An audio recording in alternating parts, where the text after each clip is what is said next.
안녕하세요. UX 디자인 한번 배울 때 제대로 배우자. 영미권 프로덕트 디자인을 기반으로 해외 취업과 국내 상위권 취업을 전문으로 하는 블로썸 UX 스쿨입니다. 한국 디자이너들은 포트폴리오를 정말 열심히 만듭니다. 비주얼도 깔끔하고 색감도 세련되고 최신 트렌드도 잘 반영되어 있습니다. 하지만 해외 기업에 지원하면 서류에서 자주 탈락하고 면접까지 가더라도 분위기가 갑자기 달라지면서 결과가 좋지 않은 경우가 많습니다. 잠깐 생각해보면 이유는 하나입니다. 해외 디자인팀은 포트폴리오를 완전히 다른 기준으로 평가합니다. 그들은 비주얼의 완성도를 보지 않습니다. 대신 이 디자이너가 문제를 어떻게 정의했고 어떤 논리로 해결했는지를 봅니다. 해외 테크 기업, 특히 미국과 유럽의 스타트업은 포트폴리오에서 이 한 가지를 먼저 확인합니다. 이 사람이 문제 해결 과정을 어떻게 보여주는가입니다. 구글, 에어비앤비, 피그마 같은 회사들도 공통적으로 같은 기준을 말합니다. 문제 해결 과정이 드러난 포트폴리오. 하지만 한국 포트폴리오의 상당수는 리디자인 프로젝트를 소개하고 비포 애프터 화면을 보여준 뒤 UI를 개선했습니다로 끝납니다. 이런 포트폴리오를 보면 해외 리크루터는 바로 질문을 떠올립니다. 왜 이걸 바꿨는가? 어떤 사용자가 어떤 문제를 겪고 있었는가? 왜 이 방향으로 해결했는가?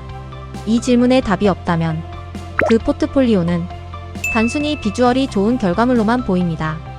비주얼 중심으로 발표하는 디자이너는 이렇게 말합니다. 화면이 복잡해 보여서 더 깔끔하게 정리하고 버튼 컬러를 조정했습니다.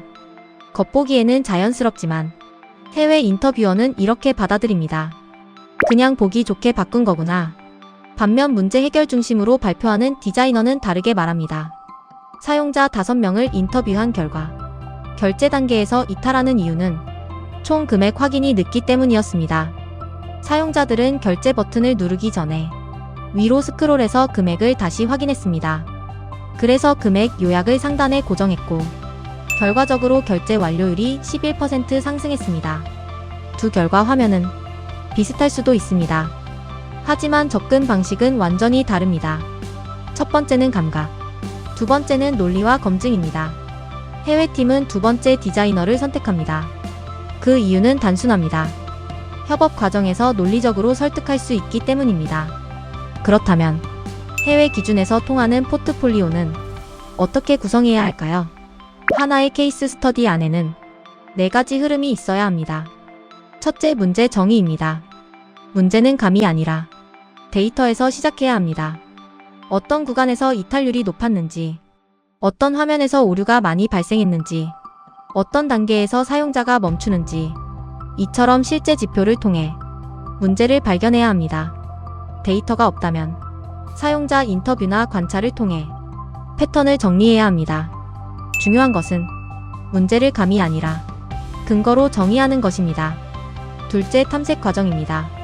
탐색은 문제를 해결하기 위한 가설을 세우고 검증하는 단계입니다. 이탈이 발생한 이유가 무엇인지, 사용자가 어떤 부분에서 혼란을 느끼는지 여러 가설을 세우고 각각의 해결 방향을 설계합니다. 와이어프레임이나 플로우는 이 가설을 검증하기 위한 도구입니다. 2단계에서는 정답을 찾는 것이 아니라 가설을 검증하는 과정이라는 점이 중요합니다. 셋째, 결정의 근거입니다. 2단계에서 가장 중요한 것은 왜 이걸 선택했는가입니다. 최종 디자인은 취향이 아니라 기준으로 설명해야 합니다. 예를 들어 사용자 테스트 결과 금액이 상단에 있을 때 결제 진행 속도가 빨라졌다. A 안보다 B 안에서 클릭 오류가 줄어들었다. 또는 개발 리소스 제한으로 인해 일부 기능은 우선순위에서 제외했다. 비즈니스 목표가 전환율 개선이었기 때문에 시각적 완성도보다 정보 전달을 우선했다. 이처럼 결정에는 항상 이유가 있어야 합니다. 특히 좋은 포인트는 무엇을 선택했는지 뿐 아니라 무엇을 포기했는지도 함께 말하는 것입니다. 핵심은 디자인은 선택의 결과라는 것을 보여주는 것이죠. 넷째, 결과와 피드백입니다. 2단계는 포트폴리오에서 가장 많이 빠지는 부분입니다. 하지만 가장 중요한 부분입니다. 변경 이후의 결과를 가능하면 수치로 보여줘야 합니다. 결제 완료율이 11% 상승했다. 이탈률이 22% 감소했다. 사용 시간은 변화가 없었지만 오류율이 줄었다. 데이터가 없다면 사용자 반응, 리뷰 변화, CS 감소. 이런 정성적 결과라도 구체적으로 설명해야 합니다. 그리고 여기서 끝내면 부족합니다. 반드시 회고와 다음 액션까지 연결해야 합니다. 예를 들어 모바일 환경에서는 여전히 스크롤 부담이 남아있다. 추가 테스트를 통해 정보 구조를 더 단순화할 필요가 있다. 이렇게 말하면 단순히 결과를 보여주는 디자이너가 아니라 지속적으로 개선하는 디자이너로 보입니다. 핵심은 결과로 끝나는 게 아니라 학습으로 이어지는 것. 정리해 보겠습니다. 해외팀이 보는 기준은 생각보다 단순합니다. 문제를 어떻게 찾았는지, 왜 그렇게 해결했는지, 그리고 그 결과가 무엇인지 이 세 가지만 봅니다. 많은 디자이너들이 결과부터 보여주려고 합니다. 하지만 해외에서는 과정이 먼저입니다.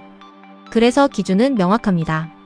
문제는 데이터로 찾고, 해결은 근거로 설명하고, 결과는 변화로 증명해야 합니다.